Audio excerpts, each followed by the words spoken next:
Mhm. Hello, everybody. It's Marilyn Harris of Hard at Work, and I'm welcome you to. I would like to introduce you to Caroline Karras.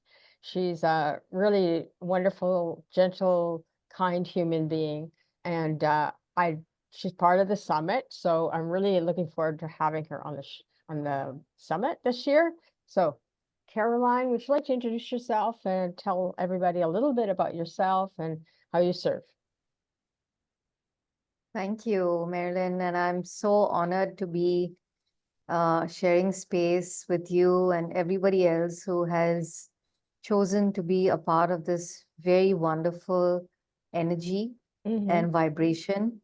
Mm-hmm. Uh, I think back actually to the time from the previous summit. I think it Mm-hmm. was a few years ago, Yeah. and it's wonderful. So, what do I do?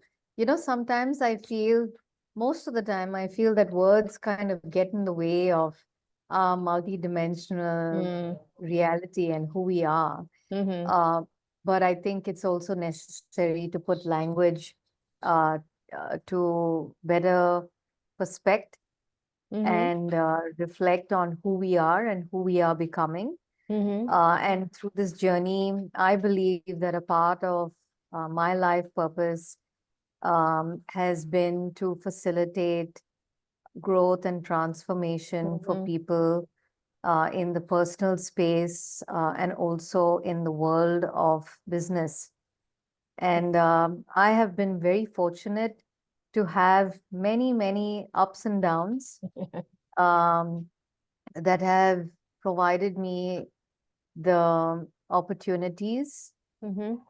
to discover more about my own strengths and areas that I have had to work really hard to release wounds, traumas that have been embedded, whether they are in from this lifetime, but also coming in from cultural perspectives, being a woman Mm-hmm. of color, Mm-hmm. and all of these things. And as I say this, I also realize that, it can be very easy to slip into the victim mode and Mm-hmm. feel a certain way.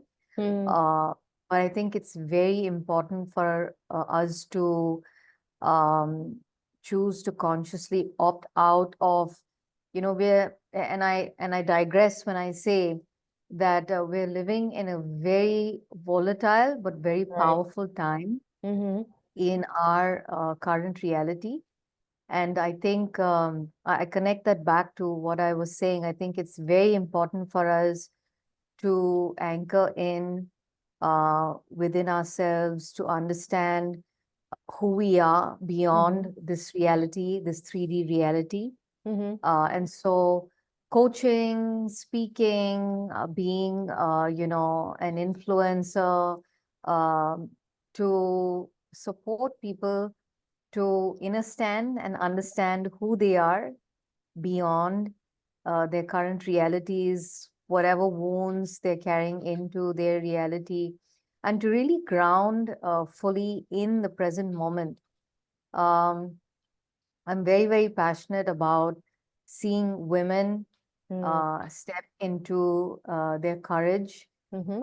And I think this is a very powerful time for feminine energy. There is a very evident rise of feminine energy across the world right now. And I Mm-hmm. think more than ever, with the hyper masculine, brash, harsh, aggressive energy that we are seeing globally, not Mm-hmm. just from a political standpoint, but also in businesses. I Mm-hmm. believe that we need a whole lot more of the energy that we wield consciously to come in. And this is very powerful energy. It doesn't have to be a lean in, but it's a lean back and Right. really be in your essence. Mm-hmm. And these are things that I'm talking about, but also working on with myself and with my clients. Mm-hmm. Um, I come with diverse multicultural origins as well. So Mm-hmm. it helps me because it helps me listen better. It helps me, really acknowledge the value of respect for differences in an Mm-hmm. inclusive way. Mm-hmm. Um, I started an all women's community back in India in 2015 through some of the challenges that I faced as a woman starting out in business when I got, you know, um, thrown out of the corporate world. It was the worst time and the best time because, the small part of me was trying to control and hold on to a reality which was actually not serving my greater good. Mm. And that's when I realized that I needed to work on myself. And that's painful because, some things you know about yourself from the limited perspective, but there Mm. are other things that you have to be willing to open your being up. You have to open yourself up, your heart up, just like what you stand for, and allow life to express itself through us. And that's very hard because, we have been conditioned, whether it's, across our regions, academically, to understand structure, to understand control, to understand direction. And, the rise of this is opening up to unpredictability, not knowing, yielding to this, to this force that there are always signs, there are synchronicities. It comes through dreams, it comes through conversations like the ones that we have. Sometimes it's on the radio or on a book that just comes to you. Mm-hmm. And these are very beautiful, very powerful ways that our guides, our ancestors, and our higher self is trying to, guide us forward. Mm-hmm. So that's a long, winding way of letting you and our audience know um, where I've been at over the last few years. Mm-hmm. Um, I have also, since the pandemic, if I remember correctly, the summit that you held that I was a part of, Mm-hmm. that you so graciously invited me to, I think was before the pandemic. Yeah. Yeah. Uh, but the pandemic really changed life forever in so many ways. Mm-hmm. And that was when, a vision that I had caught way back in 2010, Mm-hmm. which is about providing safe space, Mm-hmm. but also the guidance and the tools and the mentorship for people who are creators. I believe we're all creators, but some Mm-hmm. of us step into it a lot more consciously and intentionally to give them that space. But it took me 10 years to understand that I needed to believe in myself. I needed to believe in my vision and step courageously, be brave for myself, and let go of the limitations in me. Mm-hmm. And so the chrysalis was born in 2020. The chrysalis is, the energetic space where the caterpillar goes into this cocoon, goes through all of these changes in order to emerge as a beautiful butterfly. Right. And the reason this word came to me was primarily because I started to understand that, as a caterpillar, it Mm-hmm. has the imaginal cells of the butterfly. And while the butterfly is trying to emerge from the paradigm of the caterpillar, Mm-hmm. the immune system of the caterpillar is going to try very hard to hold the butterfly part of it back Mm-hmm. because it doesn't know that it's good for the caterpillar. It thinks it's a threat. And, I draw a parallel to ourselves because we are always in this survival mode, not really knowing how we get in our own way most of our lives.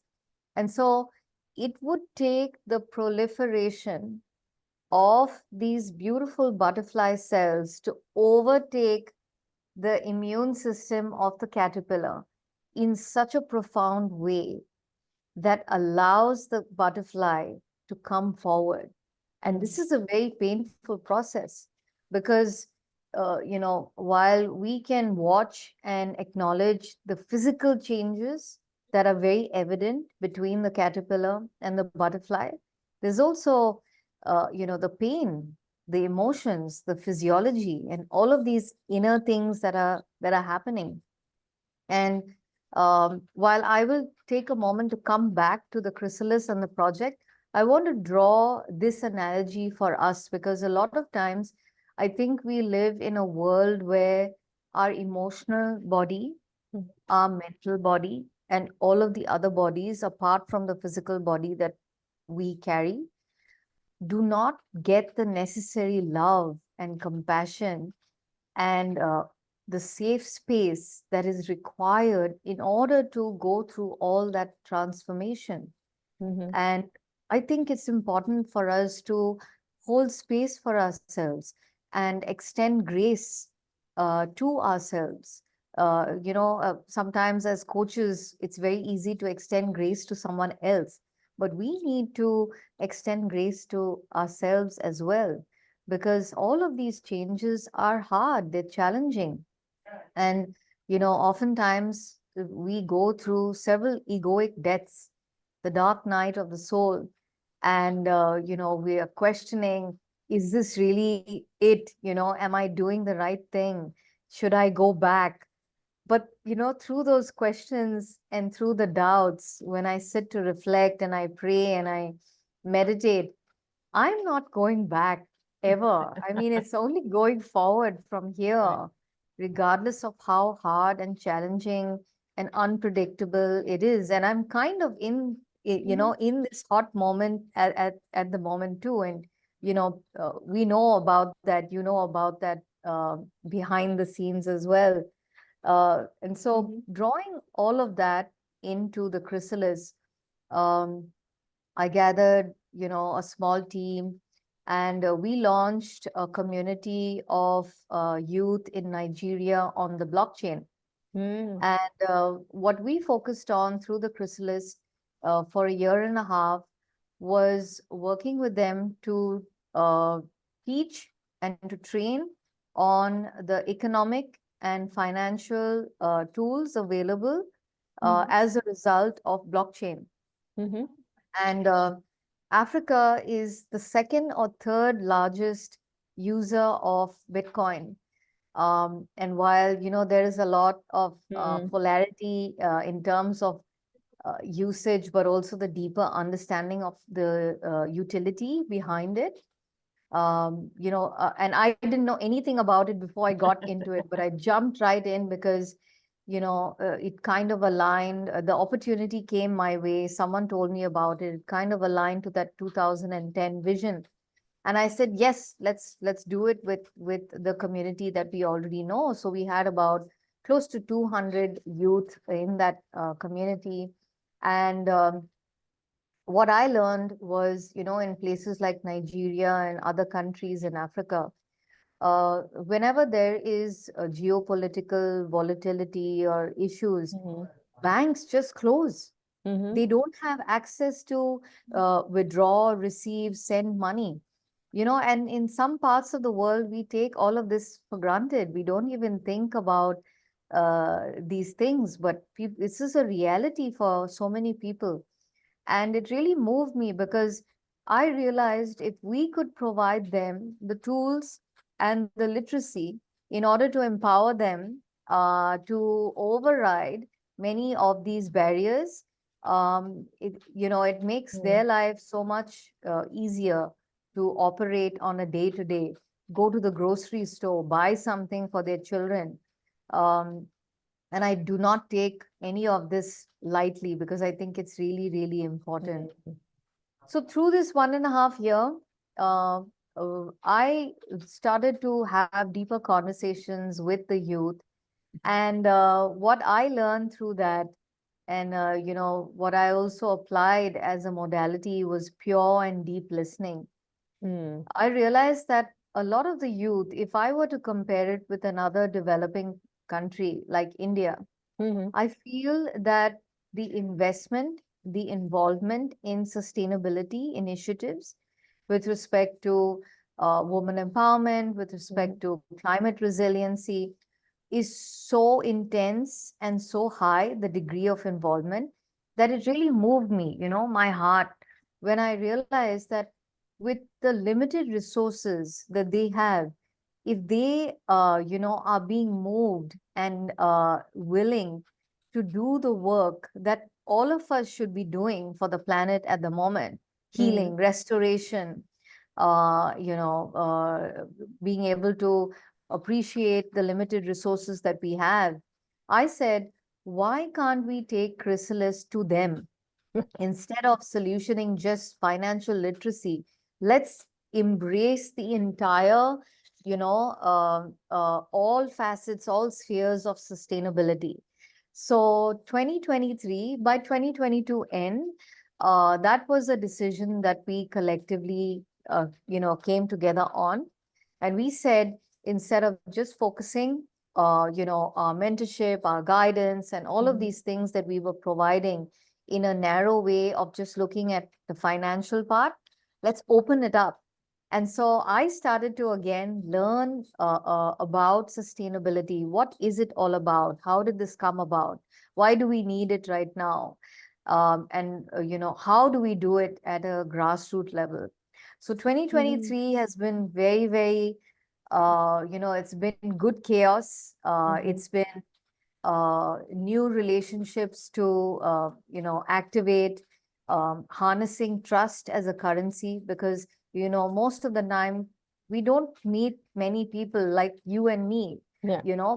but it's a sense that you get when you're talking to someone, and the kind of language that they use and the energy that they exude, in your heart that this is the kind of person that you want in your tribe.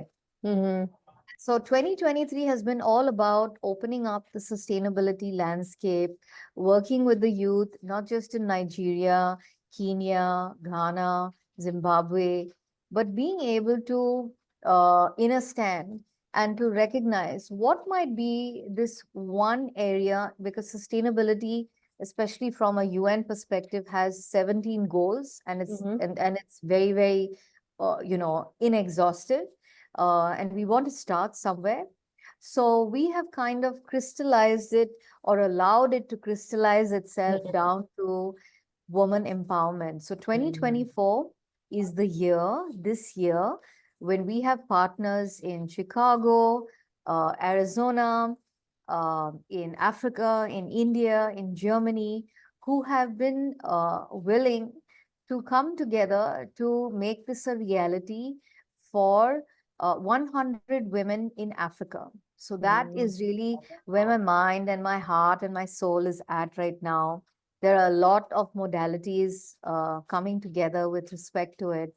But all of that to say, I think this journey, in my understanding, is really about being true and being sincere with my own growth, who Mm-hmm. I am becoming, what Mm-hmm. my core values are, and how I would embody the very same mission that I am envisioning for other humans, especially women, as we get into this year. So I'm Yeah. going to take a pause and love to hear from you. Yeah, no, it's awesome. I was just as you're talking about how often we think the bad that happens to us is bad, but actually it's an opportunity to grow, an opportunity to just, you know, further advance ourselves, right? So, Hmm. yeah, when you said that, oh, yeah, that's true, How many times Yeah, have we had bad times and thinking that's horrible, what's going to happen to me, but it's an opportunity to grow and change. Open up yeah, our hearts, like you were saying. Yeah, yeah, yeah, yeah. yeah, yeah. And that's important. I think what you bring up is really important, because unless we have the right guidance, Mm-hmm, maybe studying, apprenticeship, a good coach, fellowship, mm-hmm. all of these modalities, most of the time, most people are asking the wrong questions. When something goes wrong, they're asking, why me? Why is this happening to me? For Mm-hmm. me? when is it going to end? And the universe is a mirror. It just reflects back everything that you send Mhm. out. So the moment you're doing that, it's going to give you the answer. It's a reflection on a very low vibratory frequency. And so through the study, through the fellowship, through guidance with a coach, Mhm. apprenticeship, we start to elevate the way we ask questions and the way we perceive these seeming challenges. Um, and just looking at it as lessons, Mhm. for us to hone in those skills, uh, uh, practicing gratitude, strengthening resilience and endurance. And you and I know Mhm. this well, that this lifetime is not just about, everything going our way, but really being in a receiving mode and yielding to uh, what life is trying to show Mhm. us. And my belief is that, whatever we call it, God or the divine mind or life, is always trying to express more Mhm. of itself through our lives. So we have a responsibility every day. Yeah. Sure, you can Mhm. stop for a break, but you got to come back. And when you're back, you have to really, we have to really take accountability for our lives, because Mhm. we owe it to ourselves, and we owe it to, being in service, being able to support others through their journey. So this is Mhm. really something that's very, very close to my heart, and something that I know that you share as well through your Mhm. work. Mhm. Thank you, Caroline. So I'm just gonna end the call at the moment, but I would love to share with people how that you're giving an ebook, right? As a free freebie. So they can download it. Below this video will be the download link, and they can just click on it and download the book. And if they further want to work with you, then there'll be a link that they can reach out to you directly, right? Hmm. Mm-hmm. That's right. Thank you so much, Marilyn. Yeah, yeah, I very much appreciate your heart and the yeah. work that you're doing. You're a very powerful woman. Oh, I guess I just have to own it. That's the challenge. But anyway, thank you so much for Caroline for joining me today. And we got through the whole call without being interrupted. Thank you. Thank you so much. You have a wonderful day. And You anybody as that's well. listening, I'm sure that with your open heart, you can reach out to Caroline and she can help you. Okay. Thanks very much. Thank you. Okay. Bye-bye. Bye.